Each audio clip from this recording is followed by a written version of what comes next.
Hey y'all, on this new episode of Wow Superheroes, we had, of course, a great main event with a grudge match between Jessie Jones and Americana. The Trios tournament continued, and we have an alignment of one person with a bright spirit aligning with people who don't have, such bright spirits. This, of course, is Steph and Kat Talk Wow. Yeah, yeah. Making her way to the mic. They start dimming the lights. You start feeling alright. From Birmingham, home of the Teddy Longs, and the room is stutters. More once you discover. For all of the lovers, Whitney Houston and Roman Reigns. For all of the lovers, and Mickey James and Marvin Gaye. For all of the lovers, and Sasha Banks, Janelle Monáe, Silk, Sonic, and Paige. Allow me to say, look, I just found a place, sweet escape. Every one of us, I was kinda late, so I just made it up the struggle bus. Walking by the faith, cause I know.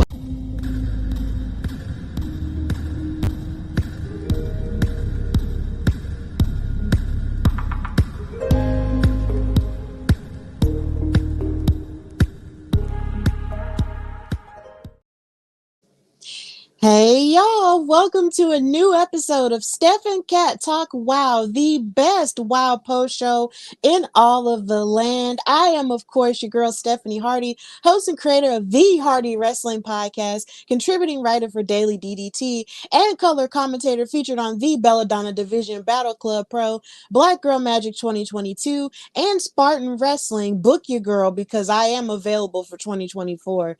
But of course, I am not alone. I am here with my tag team partner, my partner in crime, the peanut butter to my jelly, the Shaq to my Kobe. She is the creator of In Cat We Trust, a writer for Daily DDT and other platforms as well, and of course the creator of the Women of Color in Wrestling panel. She is Katrina Blake. How are you, Kat?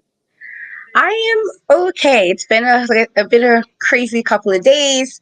Uh, January's been January, and if that's the way you put it, it's been a little extra. But I am happy to be here. I am happy to talk about WoW. I'm really grateful we have been able to interview some of the WoW ladies pretty recently, and so that's always like a highlight for us, just as people who've been watching and been fans of WoW. So happy to be here. Happy to talk about the girlies in WoW. Absolutely. So, of course, if you have not already, Katrina mentioned it. We have interviews coming down the pipe. We have interviews that are already out on both of our YouTube channels. Of course, you can watch the first interview that Katrina did with Jessie Jones, who we will be talking about, inside of this episode. And of course, we have a new interview with the WoW Tag Team Champions, the Tonga Twins, Kona and Chaos, which just came out today. So please check that out on both of our YouTube channels. It is such a proud moment for us as a standalone brand to be able to interview these ladies who we've been supporting and loving at one show and also from afar for almost 2 years now. So it was really great to have that moment. And yeah, please check those interviews out. We will be sharing clips of those as we also share clips of this show. And yeah, it's just been really great, in terms of that sort of thing. And of course, this episode of WoW came on during a really hectic weekend in professional wrestling. Of course, so much news came out and so many things have happened. But of course, Saturday was the Royal Rumble. But in the midst of all of that and in the midst of more history and more herstory being made, we had WoW in the midst of it. And this episode, of course, was called The Only Way I Know How to Fight. And of course, the further we go into this episode, the more you'll understand why it was called that. So, Katrina, how did you feel about this episode, going into everything and mixing it up with this hectic wrestling weekend that we had?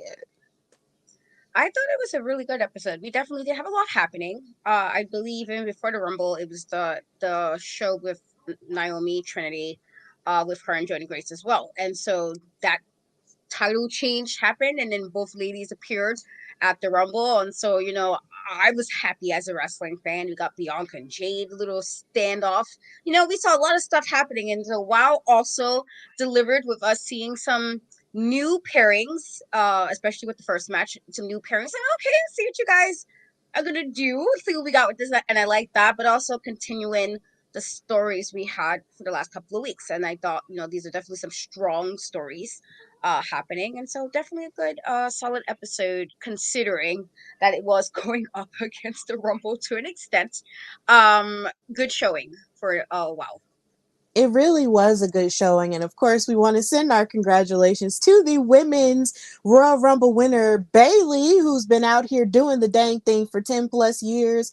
And it's just so great to see someone like her work hard to get to that, type of opportunity. One of the four horsewomen. That was amazing. And yeah, like you mentioned, Bianca Belair and Jade Cargill standing up against each other was definitely a top 10 moment for me in my Black wrestling fandom that I hope to put in like a frame on a picture somewhere, like right underneath, Bianca and Mercedes's, plaque in my room or house or whatever. Like that was an amazing moment to witness, and just seeing all the women, being great and everything. And then also tying in with, wow, you had more women being great in the sense that you had the continuation of the trios tournament. And then you also had rivalries continuing to spring forth and take new life on all of the above. And of course, if you guys are watching on Twitter, on YouTube, on our Facebooks and everywhere else, thank you guys so much for your support, and chime in the comments and tell us what parts of WoW did you like and who's your favorite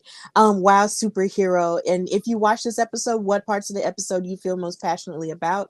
Of course, Eric Isaac was in the comments already in the WoW parking lot before the show even started. Thank you, Eric, so much for your support, saying Bianca versus Jade, book it for next year's WrestleMania. Absolutely.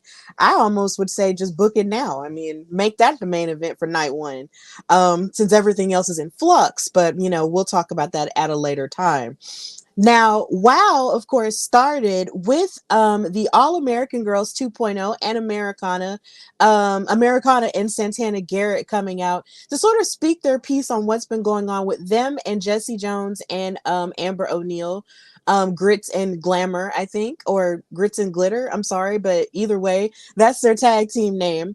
And Santana Garrett, said, obviously our matches haven't gone the way that we would have anticipated, but we don't give up and we won't back down because we are the All American Girls.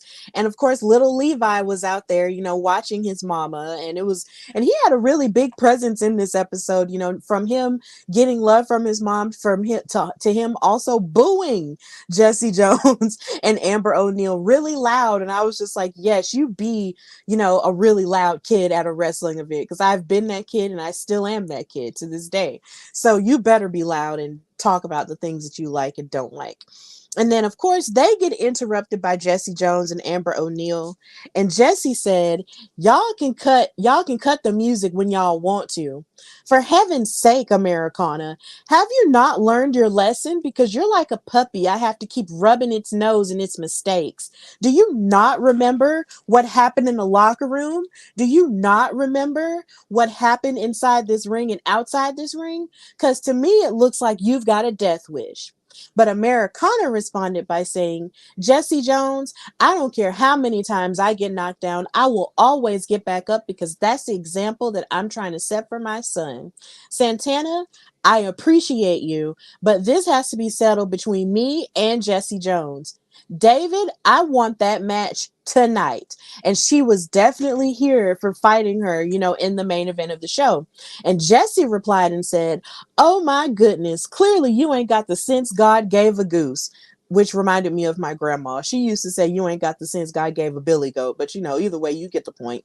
Um, country sayings, gotta love them. Since history is meant to repeat itself, I'm gonna go ahead and predict the future. And my prediction is that you're gonna be on that mat tapping out again. And she also told Amber O'Neal to have the night off and to have a shot ready for her and to just have a beer at the bar. And of course, Amber O'Neal agreed. And it's been set in stone. This match is going to happen in the main event of this episode. And Americana was definitely sure. And Santana kept asking her over and over again, are you sure you want to do this? And Americana was like, yeah, I'm going to do this. And we'll talk more about that later. But Katrina, how did you feel about the opening of this show and what Jessie Jones and Americana had to say to each other? I wasn't like it was a good open. I wasn't surprised, especially after talking to Jessie. She was very adamant on like she's gonna do whatever she needs to do, and whoever stands in her way, even if it seems more on the negative side, she was going to get through them in some capacity. And so her being like that, I was not surprised. And while I did have my thoughts about Americana with regards to having her kid there, and it's only because in settings, how wrestling settings are, if you're a wrestling fan, it's not always the safest. We always make the NXT parking lot jokes, like everything happens in the parking lot. And so, with that in mind, having your kid in a situation where things might end in a brawl, your kid is there, is probably not the safest choice. And so, yes, I had some thoughts about that as a mom, like not my kids, because me and Jessie would have been fighting long before we fight it now. Like if it was something she said like about my children. And so I get that, but Americana again having the I'm gonna keep getting back up, and that's something I, can relate to. Just you have things that happen and it kind of sucks and it's not the best situation, but take a minute, take a moment, and then you get back up and you do whatever you need to do next. And that's a really good lesson to teach a child.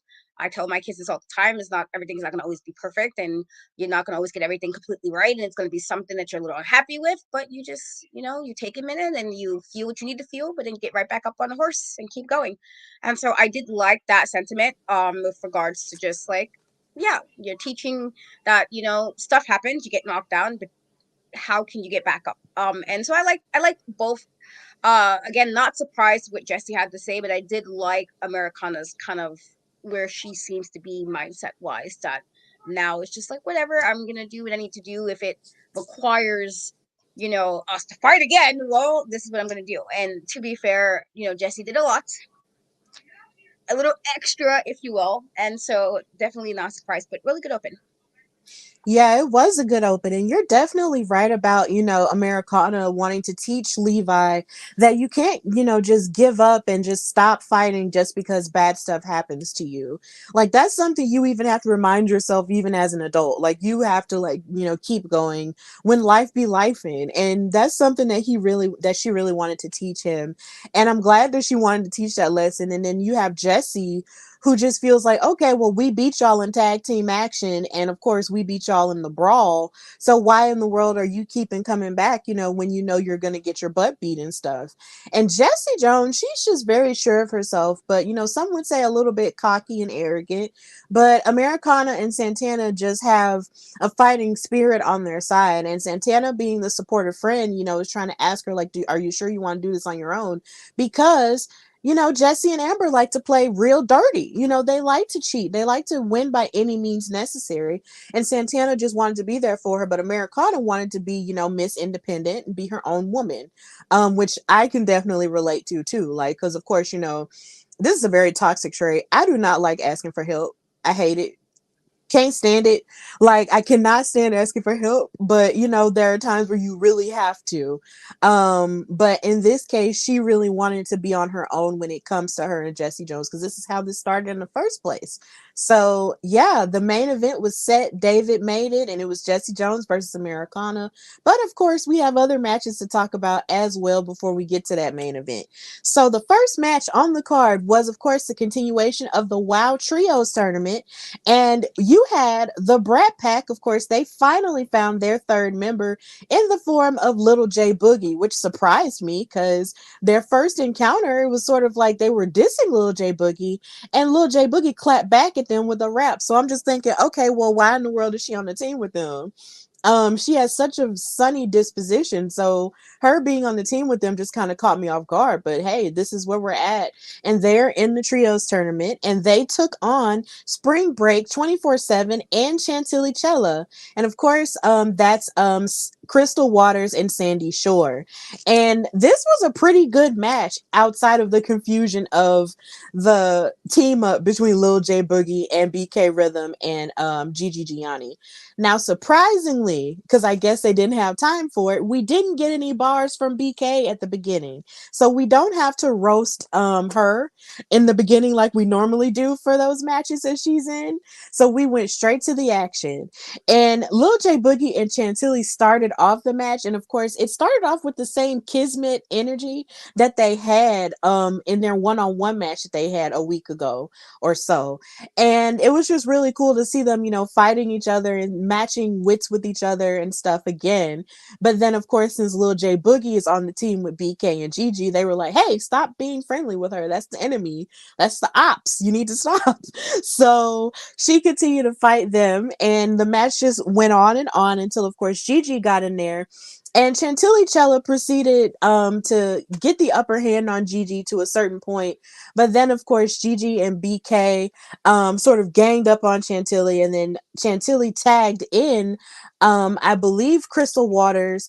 And they did a really good job of isolating Crystal Waters away from her team and beating up on her constantly in their corner and everything, choking her out with their boots and also with chokeholds and stuff. Like, it was really crazy to see how well oiled of a machine that the Brat Pack was being, even with Little J Boogie on the team.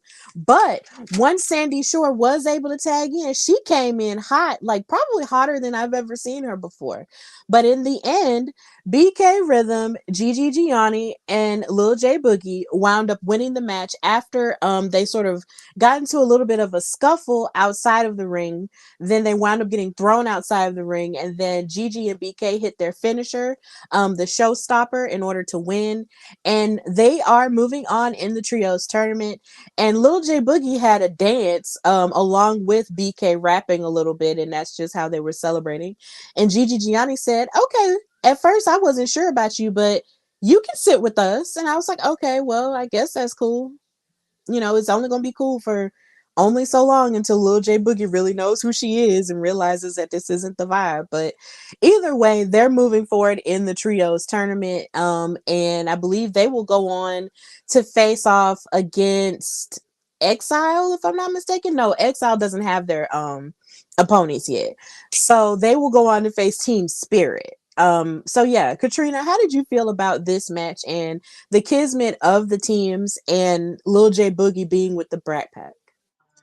I was surprised because her debut last week, it seemed like when she was going against Chantilly that it was just like a friendly bout.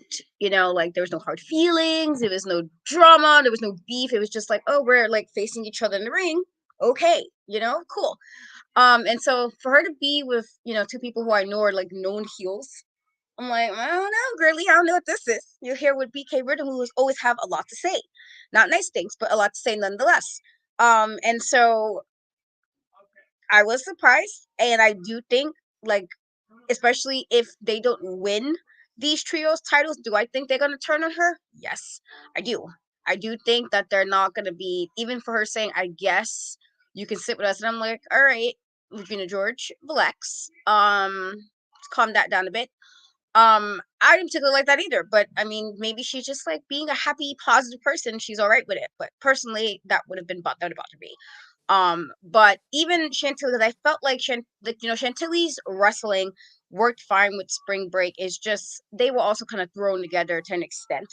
And so I feel like sometimes in the situations it's like you might not have the best chemistry when you're kind of thrown into a situation like this. And so I thought it was a fun match. I wasn't necessarily surprised only because at least with Adriana and BK, they've been together for some time, so there's some chemistry there. And while Adriana is kind of not, excuse me, Gigi, sorry, Gigi, while she's not necessarily fall in line with entertainment aspects, like you have BK with the raps, you have you know uh Boogie with like the dance moves, and it's like, well, where do you fit in this aesthetic? Are you just there to be pretty? Is that the vibe? It's not, and this is not saying that she can't wrestle because she obviously can't. It's just when you're trying to figure out how did you guys end up together, she's kind of doesn't fit. If we're, even with the new member of Team Spirit, it falls in line with what they have happening over there, athletic wise. So We'll see what happens in the next match and how long this partnership will last. But I do feel like they're gonna turn on this poor girl. I feel like they are, and I'm like, oh man, you preparing yourself that she's probably gonna be turned on soon enough. But otherwise, I thought again it was really fun. And just I'm looking forward to see what we're gonna get with these trios because I feel like you're getting these teams, but this is also the first time they had a trio spell, and so that leads for a lot of interesting things you can kind of play around with during the tournament. So I'm looking forward to it. Yeah, I am looking forward to seeing the Brat Pack go up against Team Spirit. And you are right. Like Gigi Gianni was giving Regina George vibes. Like shout out to Mean Girls. But it's just for me, it's just like Lil J Boogie just seems like she's so sweet. And maybe because she clapped back at them, that attracted them to her. Because usually, people, are mean, usually when they're mean to people, they either try to ignore it or maybe they'll, just do like a witty comeback and say, oh, well, I'm going to beat you, blah, blah, blah. But Lil J Boogie, rapped back at them and, just said, see you later and just left. And maybe that was a part of the reason why, she appealed to them so much as a third member because she clapped back at them the way that she did. And, they made it work. But at the same time, I do feel that if they don't go further in the tournament, after these semifinals, they probably would turn on her. Like, I definitely agree with you because they're just, really mean and they're just, they can be really nasty at times. And it's like, if you don't fit their bottom line, then they'll more than likely get rid of you. And then, of course, that'll start another rivalry that they'll have to settle. And it's so sad because Lil J Boogie is just so peppy and sweet. And she just has, this shiny disposition about her. So it's just like for her to, get attacked by them for no reason would just suck. But in this match, they did work really well together. And so did Chantilly in Spring Break 24/7 too. Like they did a really good job as well. But yeah, it's really interesting how the Brat Pack is now, this three-woman tandem with this one woman, with this girl who's just really talented and still trying to find her way. So I can't wait to see, how that turns out with the semifinals and to see, if they do make it that far. So yeah, it's really crazy stuff. But like I said, the Brat Pack will be moving forward in the tournament, so we just got to be on the lookout as the trios tournament continues. So in the midst of that, backstage, we got a promo from Goldie Collins, who was back there with Alexander, the cute little dog. Well, not little, that dog's actually pretty big. Um, my bad, I didn't want to say little. Like that dog is pretty big. It's a good sized dog. And she was talking about, how she was expressing her anger over, how the WoW superheroes, don't follow commands, like dogs do, and don't really obey her. And I'm just like, well, because they're humans and they're women with autonomy. I mean, not saying that dogs don't have autonomy, but sweetheart, humans have control. Like, stop it. And she was calling them untrained creatures. And she always talks about how they don't let me finish my finishing moves and just so many, disparaging things. But she basically said that even though she couldn't put Alexander in a submission hold, she will find a way to beat up on all of the WoW superheroes because she is Goldie Collins and she is the best in show. So that's what she had to say.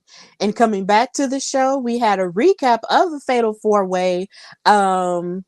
Of the Fatal Four-Way match that determined the number one contenders for the WoW Tag Team titles currently held by the Tonga Twins, who we were happy enough to have on our show. Please check that interview out, like we mentioned earlier.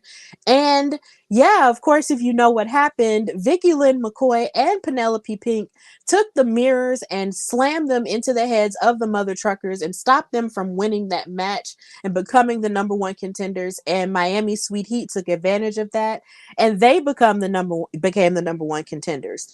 But in a twist of events, David McLean reversed that decision, and now the Carlson Twins are no longer the number one contenders. So I'm guessing at some point we will get, I guess a rematch between those teams to see who can be the rightful number one contender or have a stipulation involved so there can be a clear-cut winner. But either way, I was glad that David McLean put his foot down and said, look, this is not going to fly. We're not going to do this no more. the Carlton twins don't deserve this opportunity because they had the girls cheat for them. So there is that, and we don't get to see the Carlton twins face off against the Tonga twins again. So Katrina, how did you feel about that turn of events when it comes to the tag team title picture? I was fine with it. You know, sometimes he has made some questionable decisions or he didn't respond the way I thought he should have responded. But in this regard, as I've said previously, you know, I like Miami Sweet Heat, they're cool and all, but I did not want to necessarily see them wrestle the Tonga twins again because we've seen it a lot. And not that, it's not like they don't have great matches. It's not that. It's just like of all the nonsense that happened from season one with them in those belts and them in the Tongas, did we need to relive that in season two? No. And so I was already a little annoyed that they was able to win that. So I'm perfectly fine with him realizing, like, okay, you might need to put your foot down. About time. Put your foot down and let them do it and win it the correct way. Meaning, like, whatever is happening, as soon as it looks like they might be doing some shenanigans, then they clearly don't want the belt that bad. Then have them be disqualified, whatever the case may be. I feel like that's what needs to be done to maybe they'll see that people are being serious. I feel like they've kind of been treated with like kind, gentle hands when sometimes they didn't deserve that. They deserve somebody to be a little bit more firm in decisions. And so I was perfectly fine with him saying that. I was like, about time, because you be slacking sometimes, David, with getting it together. You got to get people together. Sometimes you got to get them all the way together, and you're not doing that. And so I'm glad that this time he got them together. And I was like, all right, David, kudos to you. You did what you're supposed to be doing. So I'm okay with it. I was perfectly fine with the reversal of that decision.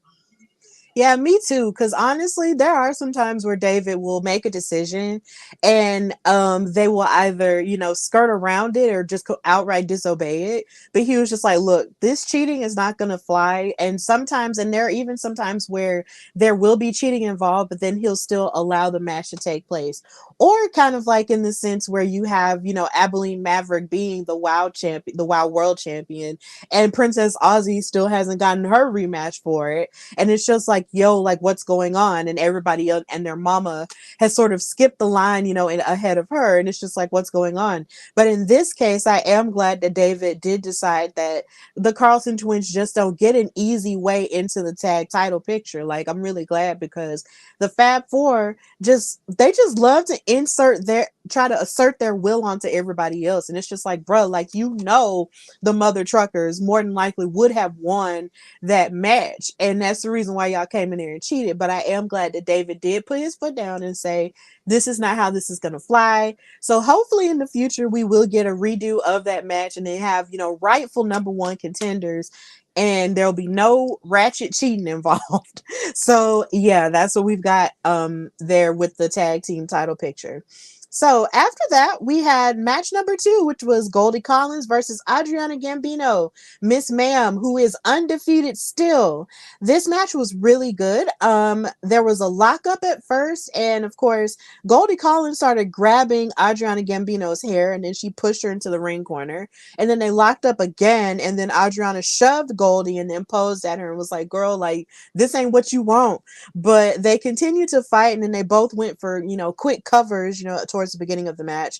But then Goldie, of course, was using some of her acrobatics to sort of leap over Adriana Gambino in certain moments. But of course, Adriana, being the more seasoned in-ring veteran, was able to sort of, pick out certain moves and sort of attack her in certain areas. But Goldie Collins, for someone who has just started in her wrestling journey, was able to give her, a little bit of a challenge, because she actually gave her this backbreaker, which reminds me a lot of Nikki Garcia, formerly known as Nikki Bella, with her rack attack backbreaker. Like, Goldie Collins did a pretty amazing job in trying to, take down Adriana Gambino. But of course, Adriana just wore her down with the chokehold and proceeded to, use her long limbs to kick her in her head and so many different things. And finally ended it with the chef's kiss in order to remain undefeated. So Adriana Gambino is still out here and undefeated. It's really crazy, because once because it's like once the season got started, she was on a tear, and then Candy Crush was on a tear as well. So now, but of course, since Candy Crush has lost, her last few matches, Adriana Gambino is the only one who is undefeated. So after the match, Adriana cut a promo saying, "Wow, literally. Finally, I get a more sizable opponent. And even though you're new to WoW, you put up a pretty tough fight. But even though you can be a real female dog, and y'all know what that means, this wasn't one of your dog competitions, and you weren't best in show." So after that, that was the end of what she had to say to Goldie Collins. And like I said, she's still undefeated. So at some point, you have to, we keep repeating it every week, but at some point you have to understand that she probably deserves another a chance at the WoW World title, seeing as she's just been dominant since she's returned. So Katrina, how did you feel about this match and the performance of Goldie Collins and the continued upward trajectory of Adriana Gambino? I wasn't surprised because she is the only one now officially undefeated. I know some weeks ago I kind of forgot that Candy Crush was as well. But then she hasn't really been winning since that first loss for this season. And so for Adriana, I know she has to feel good about this. You're literally the only woman in the locker room right now who's completely undefeated. And, does she have to be necessarily egotistical about it? Not necessarily. There's a way to say that you good without being like that. But I'm not surprised that she's saying it because she's kind of always had that kind of egotistical type of attitude. Do I think Goody, tried? Definitely. I do think it wasn't necessarily a super easy win for Adriana. I thought she did try her best in this regard. It just, Adriana is just really on a tear this season. I don't know what it is. I don't know what she did or what, she was telling herself when she was gone, but she has came back with vengeance. She's literally just been going through everybody they send her way. And so I do think it was a good match. I do, I don't particularly like sometimes Goldie says certain things. I'm like, all right, Goldie, like relax. But also the same could be said about Adriana to an extent. We're like, all right, you did a little too much, but you won, you right, but relax a little bit how you say, how you wording this. So I thought it was a good match, but like I said, my thing now with Adriana is like, what do you do with her now? Are you gonna, with all the weird stuff that's happening with the title, and there's a lot of weird stuff still happening because of the way that title was won, and then the fact that Princess Aussie didn't get her rematch. It's a lot happening. The Beast who never lost it. How do Adriana fit into that when there's already so many different pieces happening at the moment? How does she fit into it? Because technically, off record wise, she should be definitely the number one contender. She's earned it. And so it's a little interesting to see how they're gonna keep going with this with her, considering she is the only undefeated one. But it's also a lot of drama going on with that belt, so this can go so many different ways, or go to a point where it implodes, and then it's really like, oh man, this probably could have been avoided if you would have not had kept that girl with her title that she didn't need to have, that she didn't deserve. But another rant for another day. But yeah, otherwise, I thought it was a good match. I do, like I said, I'm more curious as far as what do they do with Adriana now, because she's literally been beating everybody sent her way. She should be number one contender off that alone. If you have to have another match to figure it out, I mean, I guess, but I feel like record alone, she should be number one contender. Absolutely. She definitely should be. And it's just, you can't fight that dominance. But then, like I mentioned earlier, you do have Princess Aussie, who still hasn't gotten her rematch, or at least her opportunity to win the title back from Abilene Maverick. And it's just kind of like, yo, maybe at some point with the way that it implodes in a triple threat match where it might have to be Adriana versus Princess versus versus Abilene. And in that instance, Abilene won't be able to run from anything because she has to fight. Even though she could probably find a crafty way to win in that scenario, I just don't think she'll have any room to be crafty in a match like that, against two women, who are just as talent, who are just stacked with talent like Adriana and like Princess Aussie. So honestly, I would be here for a triple threat match, but even if that doesn't happen, Adriana does deserve that one-on-one opportunity. So it would be cool if that happened for her. Now, in terms of Goldie Collins, like it never ceases to amaze me how far these women, who really didn't have that long of a stretch in wrestling, who are really relatively new to wrestling, can take to it and look kind of, natural in what it is that they're doing. And Goldie Collins seems like she is doing a phenomenal job, as she continues to grow in her trajectory on WoW. And she really did give Adriana, something to think about, some things to reverse and wrap her brain around. So it was really good to see that, in Goldie Collins. And yeah, there's a level of arrogance between the both of them. Here again, like we were talking about last week, when it came to Chantilly and Little J Boogie, you had two heels going up against each other. And I was just like, okay, I like this, because you can't just have, good guy, bad guy all the time. Sometimes it's good to have, bad guy, or good guy. So this was really good. I enjoyed this match, and Adriana is just, a force to be reckoned with at this point. So, yeah, that's where we're at. Adriana Gambino remains undefeated. I need to find that clip and put it in here because it just never fails.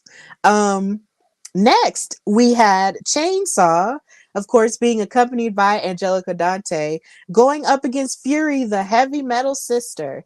Now, Fury is someone who is on a journey to win her platinum selling album in the form of the WoW World title. So she's, of course, striking out on her own and sort of taking on all of any and all opponents she can face off against. But her against Chainsaw kind of scared me a bit, because I was just like, Chainsaw, she's a monster, yo. And yeah, but the thing about both of these women is that they're pretty evenly matched when it comes to size.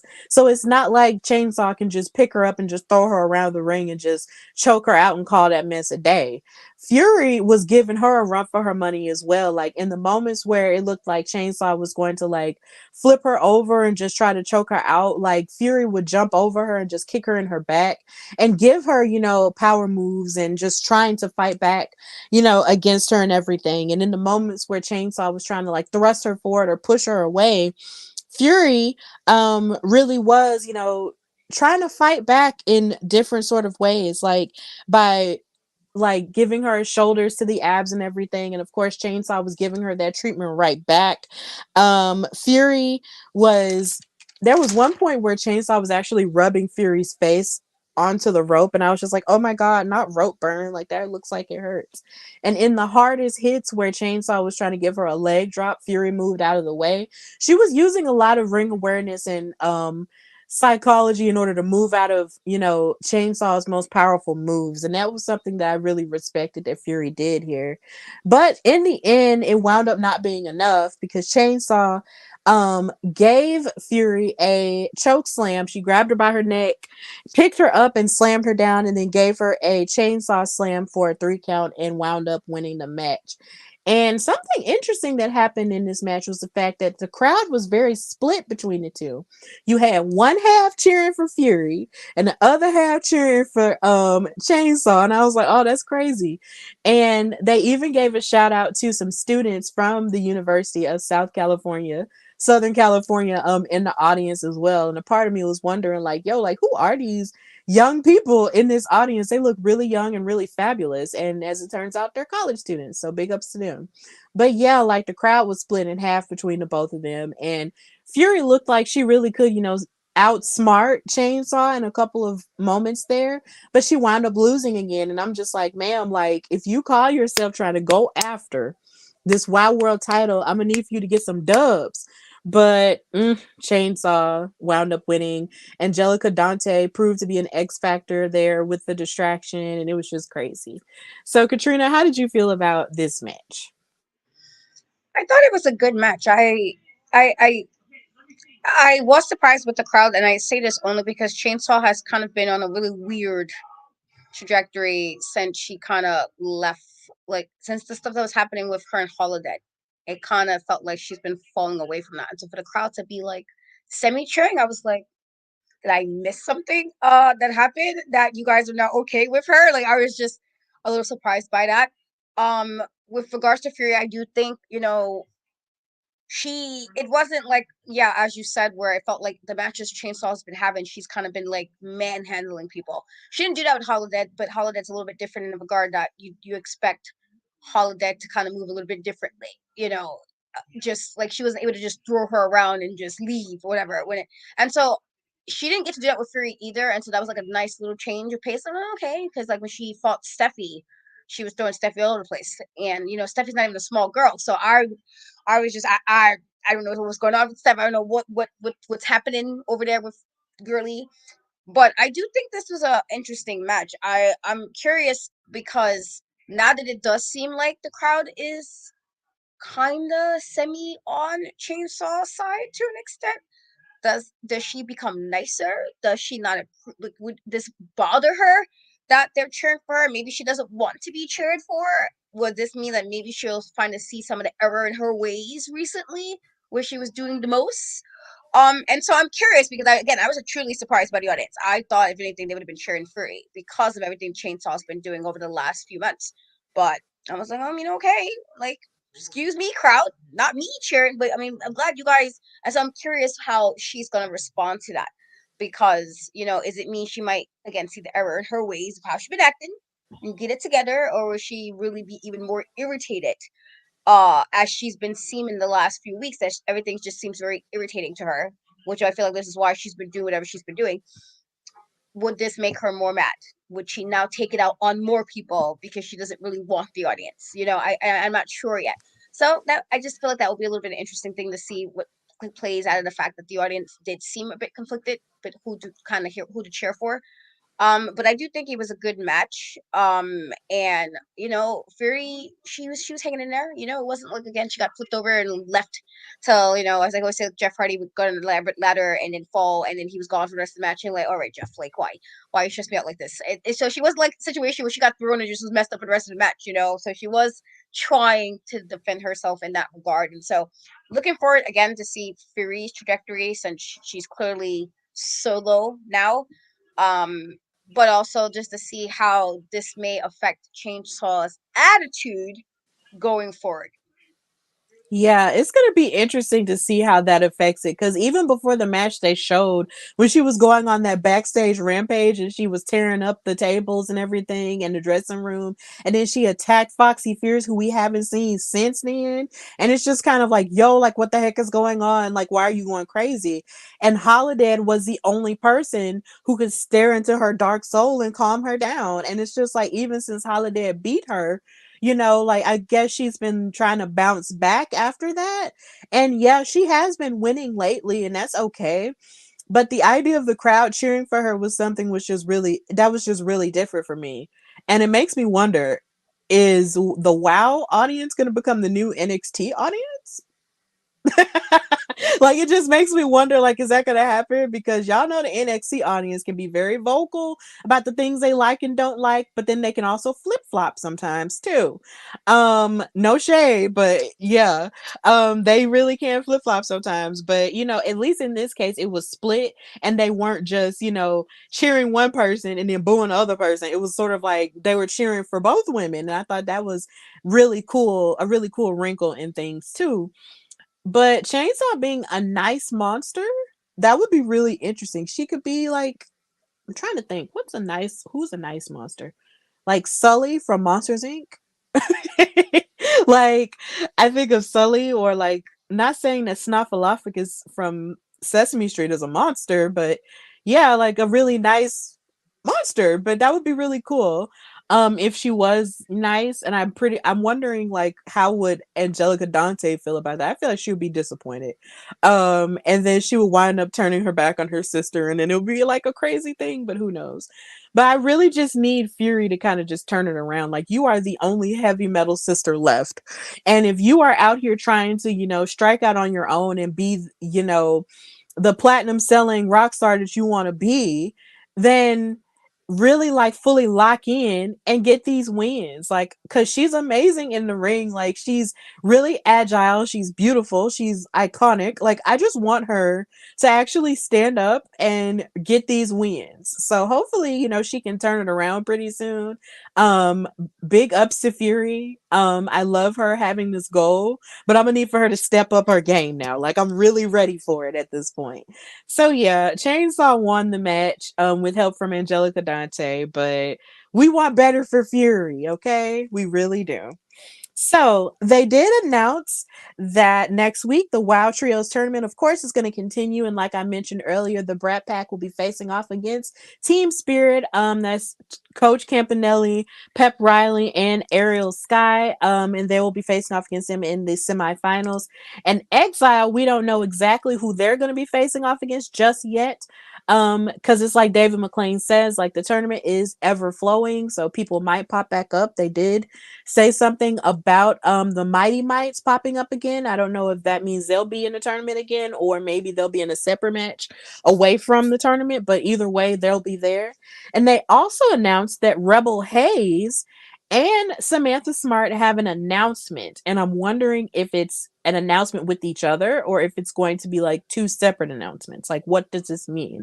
Like, a part of me got scared, Loki, and was just like, please don't tell me Rebel Hayes is about to join IQ Superior, because that would literally make me sad, because it seems like she has this personality of being her own person and just being like this rock rebel like in her name. So I'm just like, if you join IQ Superior, that would just mess up the whole thing and I would hate that. But either way, we got to wait till this weekend to see what that announcement is going to be, along with the continuation of the tournament. So yeah, big stuff happening this weekend. Also, along with Vengeance Day happening Sunday. So, another wrestling weekend happening and popping off. So, after that announcement, backstage, we got a promo from Santana Garrett talking to Americana again. And Santana asked her, like, are you sure, that you want to face Jessie Jones alone? Not saying that I don't believe in you. And Americana said, I am sure. And Santana was like, I just want to make sure you're fighting with your head and not just with your heart. And Americana looked at her and said something really deep. She said, that's the only way I know how to fight. And I was just like, wow. Like, that was really deep to me. I was just like, that's the only way you know how to fight is with your heart. And I understand where technically Santana was coming from, in the sense that you don't want to let your emotions get the better of you when you're fighting against a person. You want to have a strategy.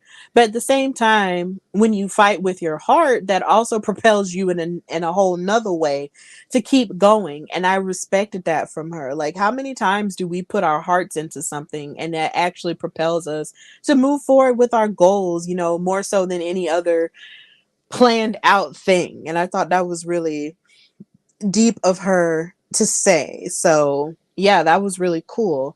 Americana was sure because it was in her heart to do so. So that was cool. I like that. So Katrina, you have anything you want to add to the promo? No, I thought it was a good one. I think I feel like it's like I'm somebody who kind of wears my heart on her sleeve, and so to an extent I understood it. Me too. But then also it's like sometimes you kind of have to like try to have a poker face it up. Uh, this is me saying this knowing I have absolutely no poker face, but sometimes you can't let people know that they're getting to you. You can't let people know that your emotions is what it is.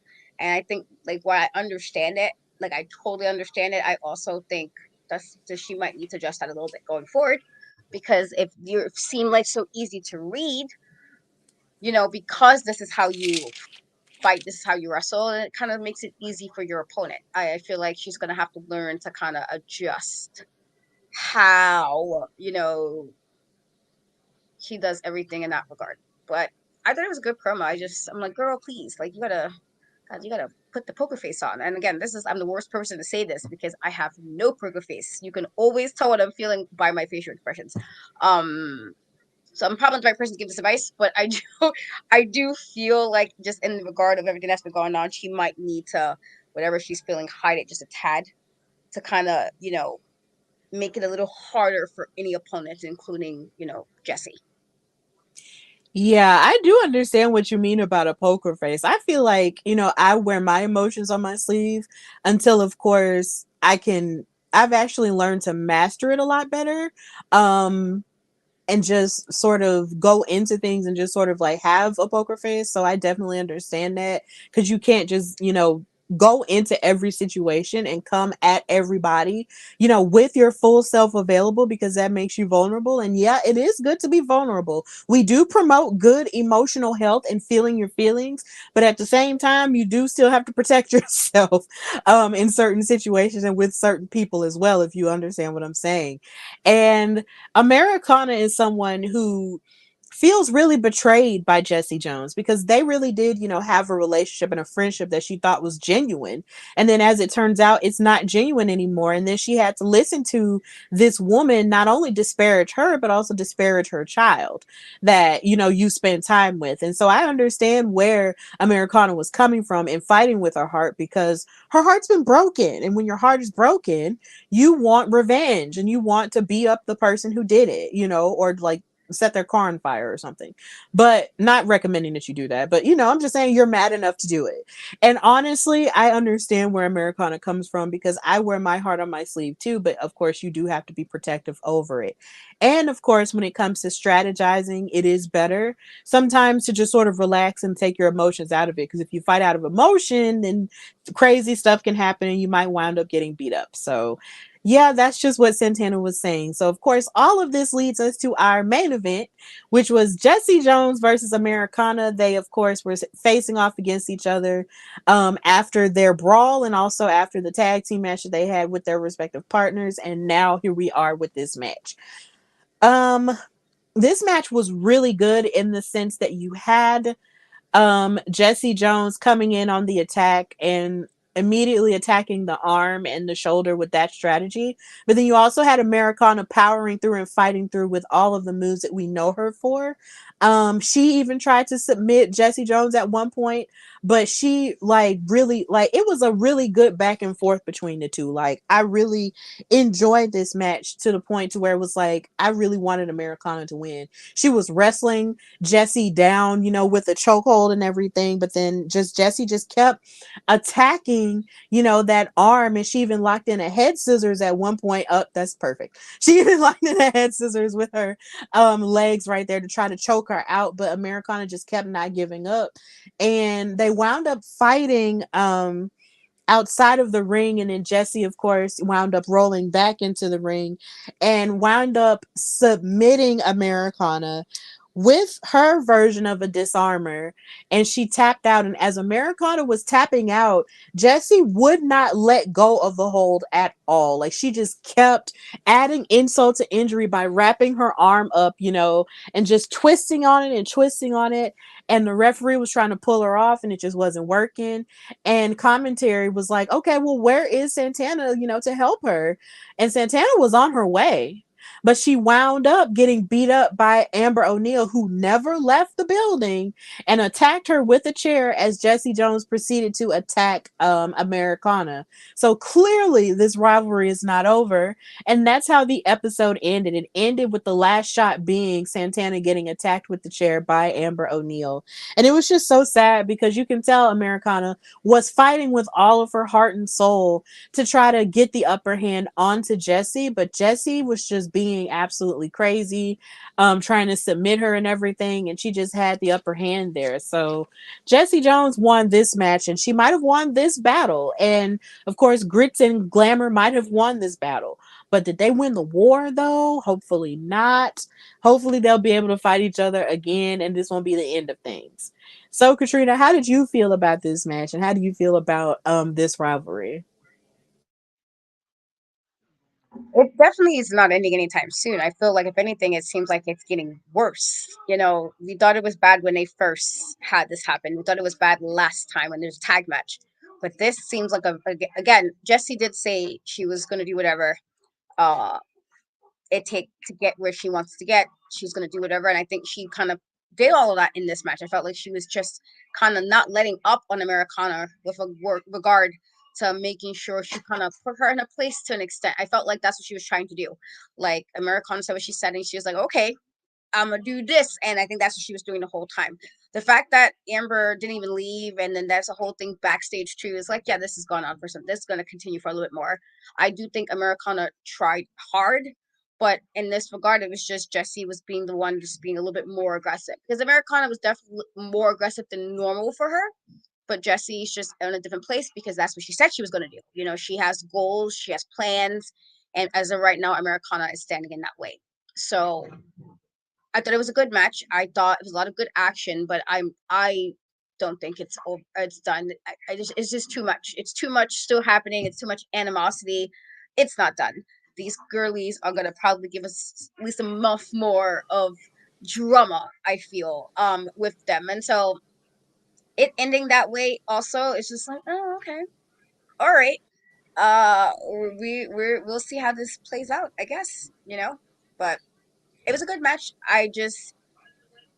I feel like, what is it going to be for the girls to kind of let it go? Like, how much did this need to implode? I feel, but otherwise, good match.